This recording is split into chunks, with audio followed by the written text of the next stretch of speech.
Hola, muy buenas noches, bienvenidos. Una cena más, una reunión más a este templo de la gastronomía, este templo de la cultura que es el riojano. Así se ha quedado, me decía Carlos, que es propietario, y Carlos Hernández de Sande.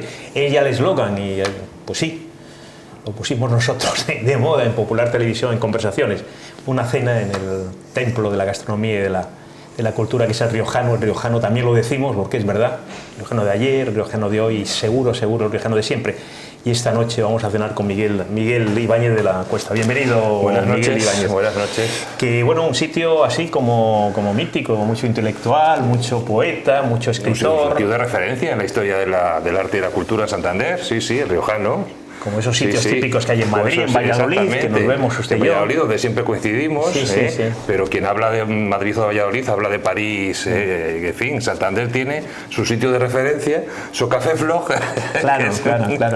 Que es el riojano. Claro, bueno, tengo que darle una mala noticia, vamos a cenar usted y yo, pero también Roberto Macho Quevedo, el cámara nuestro, es mi cruz, 9 años. Yo soy un seguidor de Roberto Macho Quevedo y de sus críticas de cine en la radio, así que no se preocupe por eso, porque como dirían mis alumnos, soy fan. Así.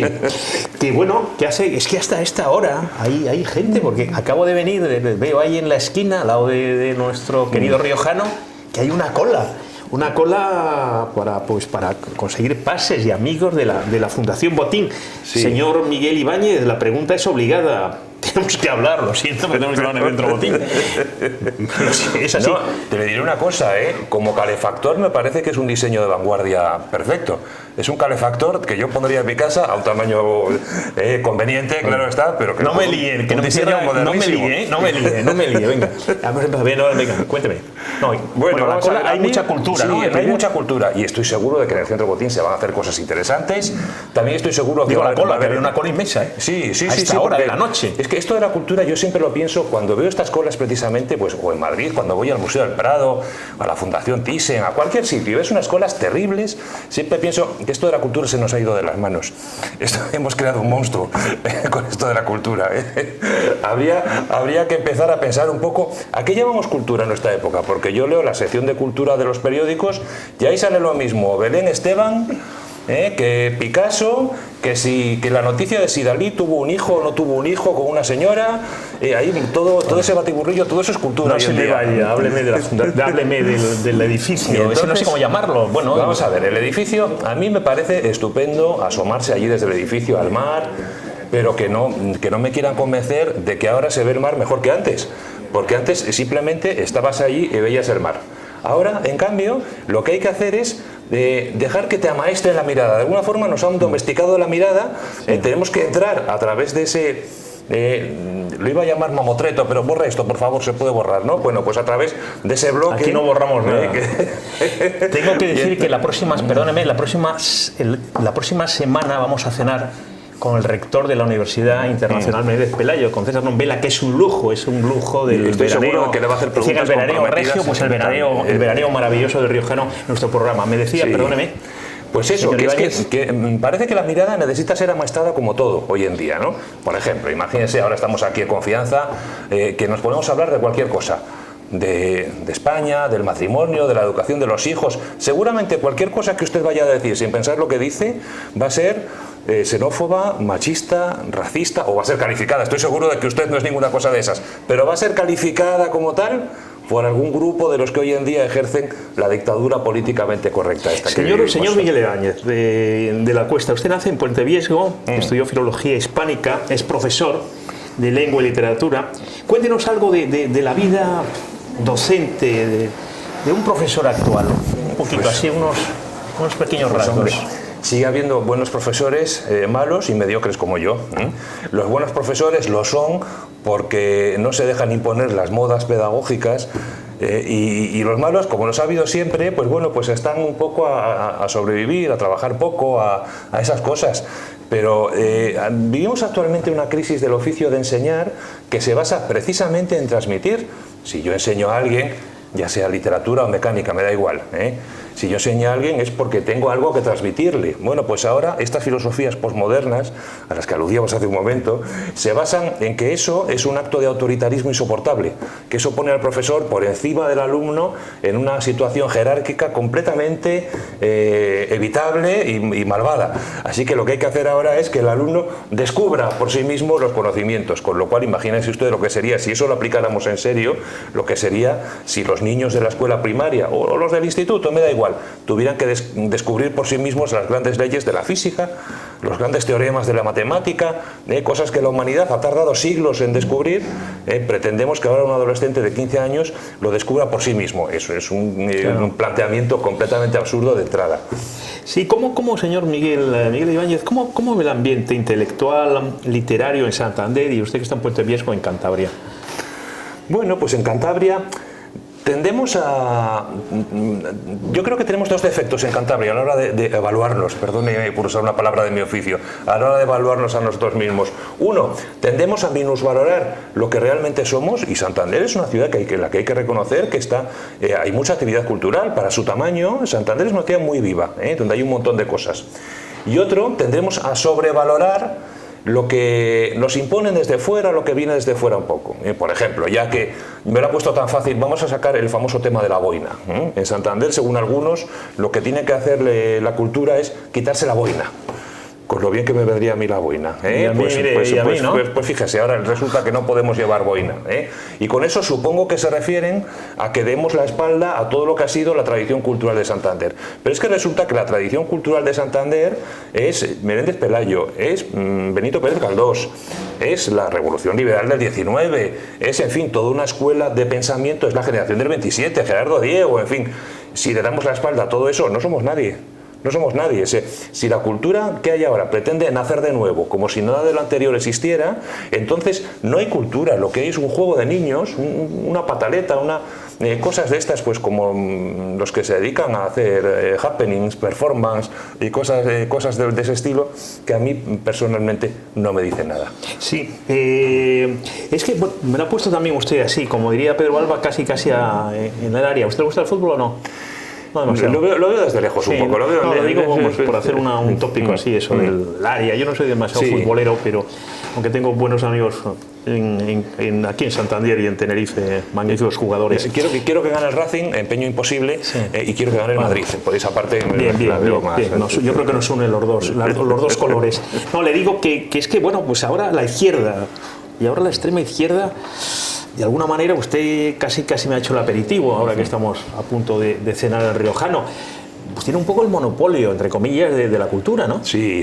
Ahí la derecha española no, que yo le pregunto, ¿eh? No, sí, vamos a ver, si nos ponemos en una época, en los años 70, en la época de la transición, esta famosa, ¿no? Sí. La derecha comete un error que yo creo que no calibró y sigue sin darse cuenta de lo grave que fue, que es abandonarle la cultura a la derecha, a la izquierda, porque entonces pensaban, bueno, esto es un cantautor que está allí dando gritos por ahí, estos son unos melenudos, le subvencionamos y ya está, y se les pasa, esto de la rebeldía se les pasa. No se dieron cuenta de que ese cantautor, que lo que en principio puede ser un experimento, 10 años después está marcando las ideas en las que la gente cree. Claro. Y eso, ahí la derecha se ha dejado comer el terreno de forma que la derecha española, que en España tenía y sigue teniendo, creo, una mayoría social, sin embargo, no se atreve a expresar, porque hemos caído en esto de lo que llaman la espiral del silencio, es decir, el que va en contra de ciertas tendencias, como cree que su medio ambiente le va a reprobar, no se atreve a decirlo, y entonces esta extrema izquierda a la que alude usted, que ni siquiera es la izquierda tradicional, es esta nueva izquierda, pues nos impone a todos lo que tenemos que pensar. Como dice un tocayo mío, poco leída y escribida. Efectivamente, poco leída y escribida. A pesar de que dicen cuatro poco cosas, pero escribida. Porque tienen fallos bastante lamentables. Yo recuerdo de lo que decía un escritor francés, hablando de su propia derecha, la derecha francesa, que decía, la derecha francesa es la más tonta del mundo, decía, y no, eso es un error, un chauvinismo insoportable, porque la derecha más tonta del mundo es la española, no nos engañemos. No lo digo porque hablando un poco de mi faceta hispano-colombiana, porque hace poco un colega mío, no sé si terminó el bachillerato, pero en fin, oficialmente va de colega mío, pues decía que Simón Bolívar era un revolucionario de origen revolucionario y campesino, un aristócrata, vamos, de la oligarquía más más blanca y más como pasó siempre, la lucha contra España la encabezaron españoles. Claro, españoles, sí, porque los indios estuvieron, como sabéis, los indios estuvieron hasta el final con España. Sí. En Ayacucho, los oficiales que estaban con la corona de España eran todos, con la mayoría indígenas. De la misma forma que va usted a investigar en los principales, no sé, estos personajes que andan ahora dándole vueltas a esto de la memoria histórica tan pesado, ¿no? Se pone usted a investigar su historia familiar y los padres o los abuelos de todos ellos eran funcionarios franquistas, eran franquistas. Valerosos alférez provisional, ¿no? No, le digo porque también bueno, hay diferentes clichés, porque por ejemplo Hitler es muy malo, que estamos de acuerdo, pero bueno, Stalin no tanto.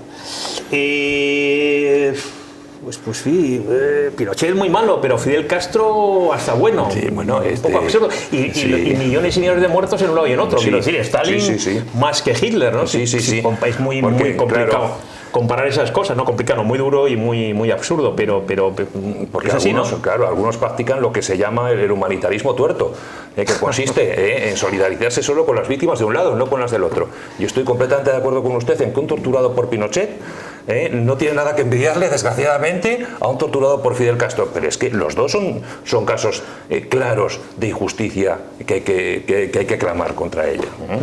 Sí, hablando de eso, que bueno, tengo aquí un libro, uno de sus libros. Usted tiene muchísimos premios, entre otras cosas.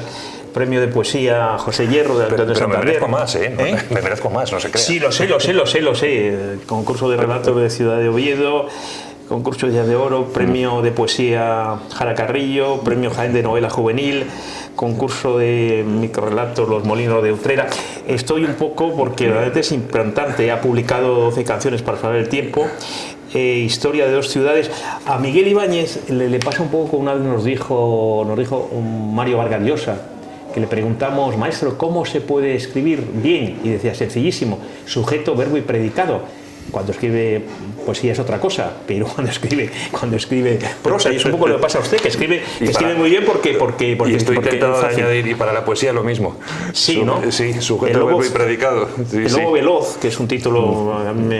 Yo soy un fan de este señor, por muchos motivos, pero además es un poeta y un escritor de primera categoría, de verdad, y no va de nada, que también es una cosa importante.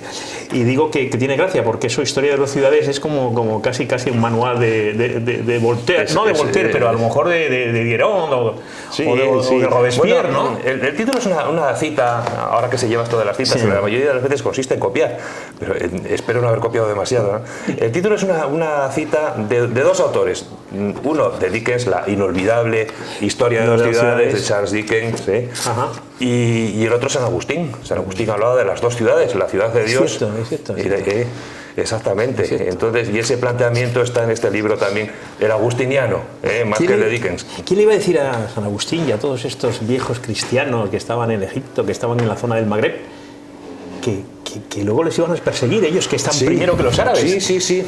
Y a veces, fíjate, nosotros hemos llegado a ver como que lo natural en el norte de África es el Islam, cuando en realidad el Islam se impuso a la fuerza, además, como le pusieron al Papa Benedicto XVI, por decir la verdad. Claro. Además no la decía él, citaba a un emperador que era un autor bizantino, por decir que el Islam se impuso con la espada. Claro, digamos, eso es una verdad, como un templo, es una verdad innegable. Claro, que digamos que en árabe copto significa egipcio. Sí, dieron nombre a Egipto, efectivamente. Claro, copto es cristiano, es Egipto. ¿Por qué se escribe? ¿Por qué se escribe, señor Mío? Pues al final yo creo que por vanidad. ¿Y poesía? Y poesía, y más en concreto poesía, porque fíjese, en la prosa puede haber dinero en juego, puede haber un prestigio, puede haber muchas cosas. En poesía al final lo único que hay en juego es la vanidad. Precisamente por eso el ambiente entre los poetas a veces se enrarece tanto, porque donde solo hay vanidad están todos los males sueltos. Donde solo hay vanidad, no hay nada más. Pues, donde hay dinero, a algún acuerdo podemos llegar. Donde solo hay vanidad, no hay acuerdo posible. Decía lo de la izquierda, que piensa mucha gente que tiene el monopolio de la cultura, y no es cierto. Entonces yo voy a citar autores que usted ha recreado y que le gustan. Solamente no voy a hablar de mi tierra, del otro lado del charco, pero sí de hablar de autores que usted ha leído y que son libros, que son escritores olvidados, que son una maravilla. Agustín Fuxá, González Ruano, Madrid de corte a Checa es la mejor novela de la posguerra, se lo digo así de claro. Fernández Flores, Sánchez Mazas, Rafael era un gran poeta, Rafael García Serrano. Sí, efectivamente. Por cierto, censurado por el franquismo, por cierto, García Serrano. ¿Sabe la historia? Además fue como la semana que viene tenemos al rector de la Universidad Menéndez Pelayo, cuando vino aquí, Borges, le preguntaron, aquello lo ha repetido mucho, también lo dijo en Buenos Aires, pero le preguntaron, ¿le gusta Manuel Machado? Y dice, pero no sabía que Manuel tenía un hermano. ¿Qué pasa con estos autores que están un poco en el cajón de los olvidos cuando no perseguidos? Por ejemplo, Rafael García Serrano. Sí, que es un escritor, era un prosista estupendo. Diccionario para un macuto está traducido al ruso y está estudiando en la escuela de comandos de la Unión Soviética. Entonces la Unión Soviética lo estudiábamos, lo leía. Sí, es de lo que hablábamos antes. El Diccionario para un macuto es una obra, entre otras cosas, explícitamente franquista. Vale, pero es que además es una obra de una prosa literaria admirable, como otras obras como Eugenio, La consagración de la primavera, de este mismo autor. Sucede lo mismo con, vamos a poner, Pablo Neruda. Me está desconcertando usted. Sucede lo mismo con Pablo Neruda, por ejemplo, que es un autor que escribió unas odas a Stalin lamentables. Sí, completamente. Fíjate, nunca fue. Yo creo que ningún autor de los que usted ha citado, a lo mejor un poema en concreto de Manuel Machado. Por lo demás, ningún autor fue tan rastrero en sus alabanzas a Franco como lo fueron Pablo Neruda, Rafael Alberti y unos cuantos más en sus alabanzas a Stalin. Agustín de Foxá decía aquello famoso, bueno, vamos a dejar que triunfe aquí el fascismo y nos vamos todos. Un hombre que fue uno de los que compuso El cara al sol, curiosamente. La patria, el pan y la justicia por tenemos café, que ir terminando porque el riojano está ya lleno y hablamos de los premios, ya tiene muchos premios, pero a mí me gustaría, porque es una cosa distendida, vamos a cenar ahora con Roberto Macho Quevedo, insisto, que es mi cruz. Es una suerte, hombre. Pero luego tomaremos unos tequilas y platicaremos. Pero me gustaría hablar un poco ya para finalizar, señor Miguel Ibáñez de la Cuesta, que hablase un poco de su entorno familiar. Yo a usted le veo mucho en Valladolid, coincidimos, curiosamente le suelo encontrar. Porque mi familia política y mi mujer también, por lo tanto, son de Valladolid, que decíamos allá de Valladolid. Y le veo, hablen un poco de sus amigos, de sus aficiones, en fin, de esas cosas. Yo aquí es que llevo una vida muy discreta, no me gusta exhibirme. A pesar de sus premios, a pesar del premio José Hierro y esas cosas. Sé que me lo merezco, pero no quiero estatua, ¿no? Sí, lo sé. Nada, mi vida no se me ponga estupendo, haga el favor, que estamos terminando y no... Me puede usted ver por Puerto Chico, tomando unos vinos, por La Cañía, por el Sardinero, por esas zonas de Santander, que ahora se llenan de turistas, por cierto. Mi mujer, la de Valladolid, siempre me dice, cuando te pones a echar pestes del verano, te pones tan santanderino, que te pones insoportable. Y tienes razón. Yo soy de esos santanderinos que están deseando que pase el verano. La última vez que le vi a usted así en sus funciones, en sus labores, fue en la presentación del libro de Enrique Álvarez, que también ha estado con nosotros. Sí. Magnífico escritor. Sí, una colección de artículos. Como usted, ¿no? Que esos que están en la derecha. Sí, eso dicen. Sí, pero eso dicen. La derecha. Eso dicen. Lo que pasa es que antes decíamos, ¿qué es cultura? Tendríamos que preguntarnos también, ¿qué es la derecha hoy en día? ¿Qué significa eso? ¿Que la derecha e izquierda? ¿Qué significa? A lo mejor hay otras contradicciones por ahí más importantes que esa, que es, ya sabe usted, que es una cosa que le damos a la Revolución Francesa, ¿no? Sí, además con su libro, con su libro de poemas, Miguel Ibáñez. Yo es que le leo, tengo la suerte de leer a Miguel Ibáñez, me gusta, y si no estaría aquí. Aparte que, bueno, que yo le aprecio mucho porque es coherente y consecuente con sus ideas y con sus cosas en las duras, en las durísimas y en las maduras. Terminamos. Proyectos, alguna cosa que se tiene en el cajón, que también una pregunta muy tópica. Empezamos con el tópico tengo el típico par de libros que todo el mundo tiene en el cajón, que algún día les daré salida, y si no les doy salida no pasa nada. No es importante eso. Miguel Ibáñez, un placer tenerle aquí. El placer es mío, don Federico. Mucho gusto. Muchas gracias.